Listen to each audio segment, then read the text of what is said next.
నేను చూశాను ప్రతిపక్షంలో ఉన్న పార్టీ నాపైన తీవ్రమైన ఆరోపణ చేసింది. వాళ్ళు అధికారికంగా ట్వీట్ పెట్టారు. వాళ్ళకి నేను 24 గంటలు సమయం ఇస్తున్నా. 2000 రూపాయలు నా బ్యాంక్ అకౌంట్కి వచ్చింది, నా జోబులోకి వచ్చిందని వాళ్ళు అంటున్నారు కనుక నిరూపించండి, లేదంటే ఆ స్టేట్మెంట్ విత్డ్రా చేయండి.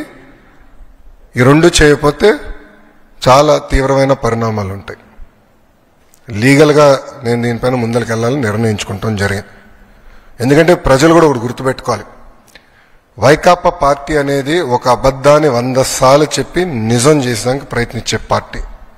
2019 ఎన్నికల్లో కరెక్ట్గా వాళ్ళ సొంత బాబాయిని వాళ్ళే చంపేసి ఏకంగా నింద మా నాయకుడు చంద్రబాబు నాయుడు గారి పైన ఆనాడు వేశారు. మేము ఆనాడు సమర్థవంతంగా తిప్పికొట్టలేకపోయాం కనుకనే ప్రజలు నమ్మారు. కానీ ఇప్పుడు చూడండి, చెల్లెలు చెప్తున్నారు ఏం జరిగిందో. సో అలా అబద్ధాలు చెప్పి ప్రజలు నమ్మించడానికి ప్రయత్నిస్తున్నారు. ఈ 2000 రూపాయలు నేను ఆ ట్వీట్ని నేను చదివాను. ఆ 2000 రూపాయలు నా జోబుకి వచ్చిందన్నారు. వాళ్ళు నిరూపించాలి, లేదంటే ఆ స్టేట్మెంట్ వెనక్కి తీసుకోవాలి, లేదంటే to the fullest extent of the law I will take action against them. రెండో విషయం వచ్చేగల వాళ్ళు యూడైస్ డేటా గురించి మాట్లాడుతున్నారు. అంటే పాపం అక్కడున్న గతంలో పనిచేసిన విద్యాశాఖ మంత్రులు కనీసం బేసిక్స్ తెలీదు.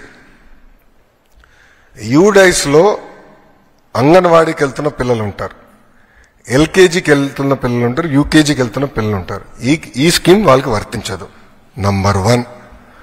నంబర్ 2, గత ప్రభుత్వం జీఈఆర్ గ్రాస్ ఎన్రోల్మెంట్ రేషియో చూపించేదానికి 18 సంవత్సరాల కన్నా ఎక్కువ వయసు ఉన్న వాళ్ళని తీసుకొచ్చి ఏకంగా ప్రభుత్వ పాఠశాలల్లో చదువుతున్నారని వాళ్ళని ఎన్రోల్ చేస్తాం జరిగింది.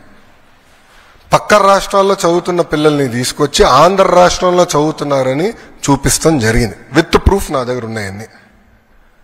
విద్యాశాఖ మంత్రిగా నేను వాస్తవాల దగ్గర ఉండాలి కనుక మొత్తం లిస్ట్, ఎందుకంటే ఇది డ్రాప్ బాక్స్ అని ఉంటుంది. అంటే ఈ పాఠశాలలో పిల్లలు ఉంటారు, ఈ పాఠశాల పిల్లలు మధ్యలో ఉంటారు, గాల్లో ఉంటారు పిల్లలు. డ్రాప్ బాక్స్ అంటారు అది ఐటీలో.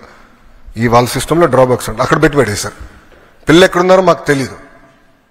మొత్తం వెరిఫై చేస్తే దొంగ లెక్కలు ఉన్నాయని తేలిని. ఒక విద్యాశాఖ మంత్రికి అసలు ఎంతమంది పిల్లలు ప్రభుత్వ పాఠశాలలో చదువుతున్నారు తెలుసుకున్నాక నాకు 100 రోజులు పెట్టిందండి. 100 రోజులు పెట్టింది నాకు. అధికారులు అడిగితే సార్ మాకు నంబర్ క్లారిటీ లేదు సార్, గతంలో వీళ్ళు ఎట్లా నడిపించారో నాకు అర్థం అలా విద్యాశాఖ. అంటే ఏదో లెక్కలున్నాయి, ఏదో నంబర్లు ఉన్నాయని చెప్పి చేస్తాం కాదు. రెండోది, నిజంగానే వాళ్ళంత భావించుంటే వాళ్ళు ఎందుకు ఇవ్వలేదండి? అమ్మ ఒడి ఎందుకు ఇవ్వలేదు వాళ్ళు? ఈరోజు మేము ఇస్తున్నాం. అర్హులు ఎంతమంది ఉన్నారో వాళ్ళు ఇచ్చేదాకా మేము సిద్ధంగా ఉన్నాం. మొత్తం లిస్ట్ GSWS ముందర పెడతాను, బయట పెడతాను. లేదంటే ఎవరన్నా రాలేదనుకుంటే మన మిత్రకెళ్ళి ఎందుకు రాలేదో తెలుసుకోవచ్చు, కరెక్ట్ చేసిన మార్గం కూడా ఇస్తున్నాం.